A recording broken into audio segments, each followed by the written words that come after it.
you've been around my channel for a while, you may have already seen the contents of this sketchbook.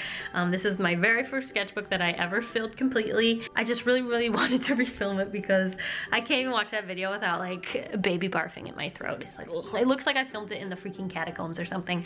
I don't know, there's like no lighting whatsoever. So I thought I would just refilm it with my current setup. That way everyone can see what the heck's going on. So my very first sketchbook was filled from February of 2008 to April of 2008. So I filled this in 2 months. I think it's 30 pages or something. I don't know. But the story is, I feel like I should retell it. I decided I wanted to be an artist, I guess, in 2008. And I just was like, I need a sketchbook so that I can become a real artist. And so I went to the store with my mom. We bought this sketchbook and I went on YouTube and found some tutorials on how to draw some eyeballs, and how to draw a mouth and feet. And I was like, I'm gonna be an artist, so I need to know what I'm doing. So I used YouTube and DeviantArt and all sorts of different websites to learn how to draw. And that was basically the gist of it. Here I'm using what I learned and like putting it all together into one picture. Here I was trying to draw, we have this doorstop. I don't even know if it's a doorstop. It's this like statue thing that's a little doggy. So I decided to draw him. Here I was drawing my own hand. You'll notice a lot in all of my sketchbooks, I almost always draw just my left hand because I'm drawing with my right hand and using my left hand as a reference. There's nothing wrong with that. I mean, both hands are basically the same, they're just inverted. So as long as you're learning the different structures, it's really not gonna bother you. I used to really hate this drawing. Now that I'm older, I've come to grips with it. I'm like, yes, I use that, and now I've learned to be better. But sometimes you don't see that when you're just starting out, that everything you're drawing is really helping you become a better artist, and you really shouldn't look down on your own art. This is a dry erase marker. He's a creepy looking boy. I remember thinking he looked like he was from some kind of horror movie. I actually remember exactly where I was when I was drawing this. That's kind of creepy. This is a drawing of my grandma. Year, I think she was 101, so I think she made it pretty far. This is a drawing of me and some of my friends. I actually used a photo reference for this. I used a photo reference for the last one too. And so I was just basically teaching myself to draw by copying things. Not tracing, copying. I don't think tracing is so bad when you're starting out. I just don't think you should claim credit for it. Copying a picture, I think, is a little different because you do have to like look at a reference and draw it over here, but still it's not really your original work. So I don't know, I'm on the fence about that. Here's a genie, because I was really into I Dream a Genie in 2008. Here's some of the first like concepts of Manga Girl, where she started to look the way she sort of does now. I liked drawing her in this little chibi style. I just thought it was cute. So I decided to draw some other things in that same style. We have like a spider girl, and then I had this shirt that I got in Florida that was like a crop top, and I would wear it with tank tops, and I just thought I was the coolest thing. I felt like I was Hannah Montana.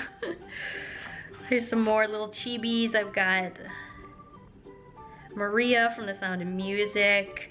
This I think was inspired by this sort of like this musical. It happens in France. I really don't remember what it was called, but that's what that's inspired for. And Cowgirl.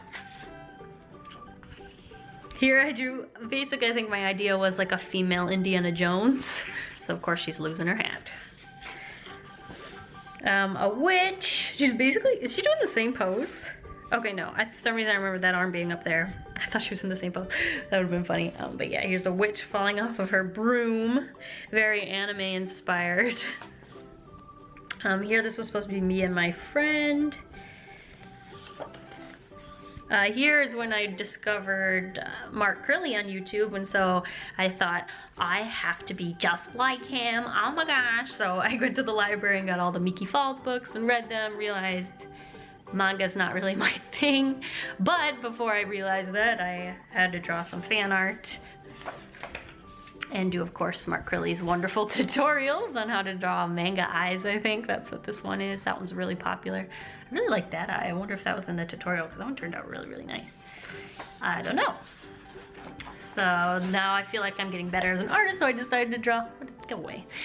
So I decided to draw Manga Girl as well, not an adult, but like more properly proportioned. But as you can see, I wrote yuck, because I guess I didn't like this. I don't know, it doesn't look that bad to me. Here, oh, I remember spending hours on this. This is so weird that I remember exactly where I was every time I drew these things.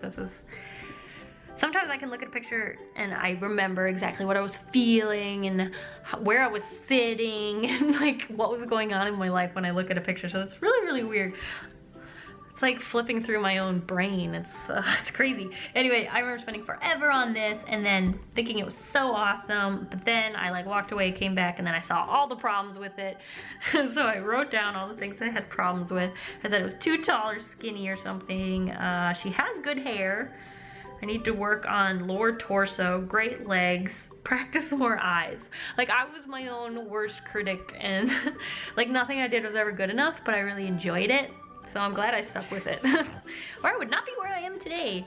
Of course I had to draw a pirate because I was obsessed with this little movie you may have heard of called Pirates of the Caribbean. I don't know if you've heard of that. It's a small film, you know, it's not a big deal, but those who love it, love it.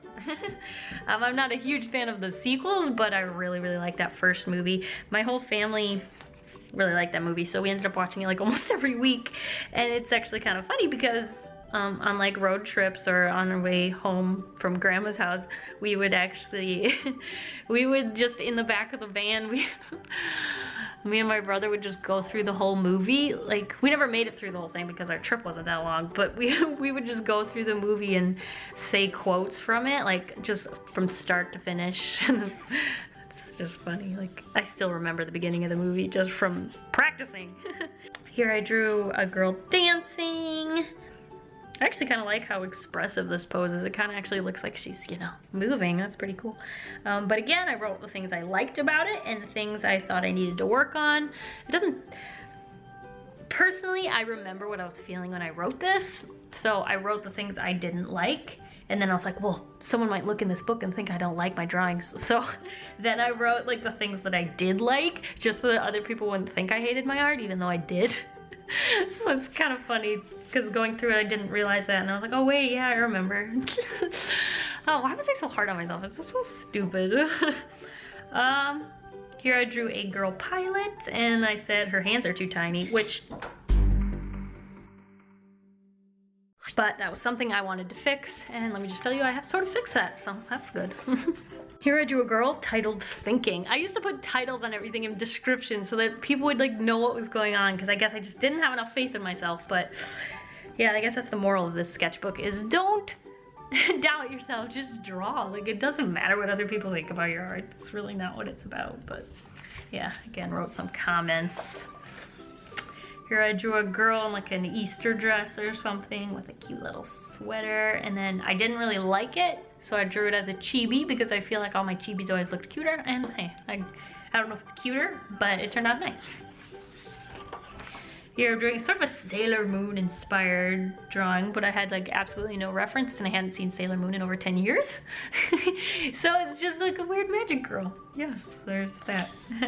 Here I drew a superstar and I remember thinking, where the frick? It's just like she needs a third leg or something. She's got such a huge thigh gap. Okay. But yeah, she looks pretty cool. She looks like she'd be a fun singer to go see a show for. Here I drew a girl and a boy. I don't know why I always drew hair. It would like just stick out and go squish. It looks crazy. Oh, but I'm like, their heads are too small. That's funny. Oh, you might recognize this if you've seen some of my other sketchbooks. This girl, she turned into something completely different, but with the polka dots and the skirt, that's very similar. She turned into my original character, Philomena, or Philly. You can call her either one, doesn't matter. Here I drew a bit of a hipster. I feel like this is from a how to draw manga book. It's just what she kind of looks like to me, but I could be wrong. Because this just doesn't look like something I would have drawn without some kind of reference, but there's that. This was definitely from a how to draw manga book. I feel like it was the Big Book of Manga or something. Yeah. I feel like that. I don't know. I don't own that book. I got it from the library because I don't pay for things. Here I drew a runaway princess. I spent hours on this. I remember putting so much time into shading it, and then I would finish and then I was like, oh, she needs one more wrinkle over here, and then I'd add another wrinkle, and then I added that other wrinkle. And I was like, I just went crazy with this. But I had a lot of fun with this. This is where I learned, like, I really like drawing dresses and flowy dresses and all that. That's one of my favorite things to draw, is definitely dresses. And I think this actually turned out really nice. I really like the way this looks. I never realized I was pretty good at shading, even though I don't really shade things anymore. I feel like I should get back into that shading things with pencils. It looks really, really pretty. Here I drew a ballerina. I remember drawing all these little ruffles and thinking that looked so cool, so I added them literally everywhere. And then I thought that I could draw like her holding this,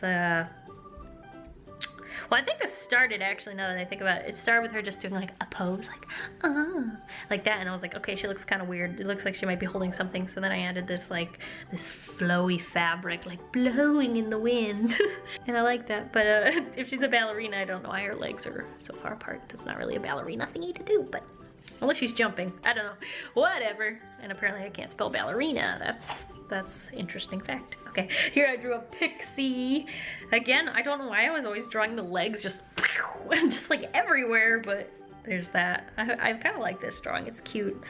I like that I was very experimental with my poses, and that's something I do. I'm glad that I learned or practiced back then, because as I got older, I sort of became more reserved with my poses, and like I just always drew like the same person standing there with their hand on their hip. So I've kind of inspired myself, like looking through my old sketchbook, I've inspired myself to try and do the things that I was trying to do back then that I thought I wasn't good enough at. So that's a cool thing about flipping through old sketchbooks is, you know, even though you weren't the best at art, you can still inspire yourself later on. And so I definitely recommend that you all keep sketchbooks and don't throw them away, and don't erase your sketches that you don't like, because it's all, I mean, unless you know that there's something specifically wrong and you're gonna fix it and erase it, that's fine. But don't erase a whole drawing. That drives me crazy. I've done that myself, like when I flip through these old sketchbooks, like I see where I erased the whole picture and do something completely different. And it drives me crazy because like, I don't know what was there and it's just weird. I don't recommend that, and you'll probably regret it later on. So just don't erase it, like just turn the page. That's why sketchbooks have so many pages. You don't have to finish every drawing. It's totally okay. And here's my last drawing. I remember drawing this at the dentist. Is it my last? Yeah, it's the last one. I remember drawing this at the dentist, so that's kind of funny. And I don't know what I was thinking. I just drew these big like arm things, and then I was like, oh, but I should draw her hands, but her hands are teeny. So then I added this cool colored like fabric, well, not fabric, it's like leopard. Is that leopard or cheetah? I don't know. Little print. I think it's a cheetah print on her legs, and then I made her a caveman, so she's sitting on this giant club. So there's that. Anyway, that is it for my very first sketchbook. Thank you guys for all taking this journey through my very first sketchbook again. This is like my rebooted version. And if you've already seen this sketchbook, I'll have a brand new video for you next. And every time I film a new sketchbook, I'm like, oh, go check out my old ones. But then I don't even like looking at those. So I want to refilm the ones that I just can't stand, and then maybe either delete or put those on private or something. But yeah, that's the plan anyway. Let me know if you think that's a good plan. And let me know if you've seen these sketchbooks. Let me know if you watched the sketchbook the first time I filmed it. 3 years ago, I think it is now. Holy moly. Anyway, I think we've come pretty far, and I want to thank you guys all for just being here and showing your support for me. But thank you guys all for watching, and I hope you all have a delicious evening full of waffles. Bye.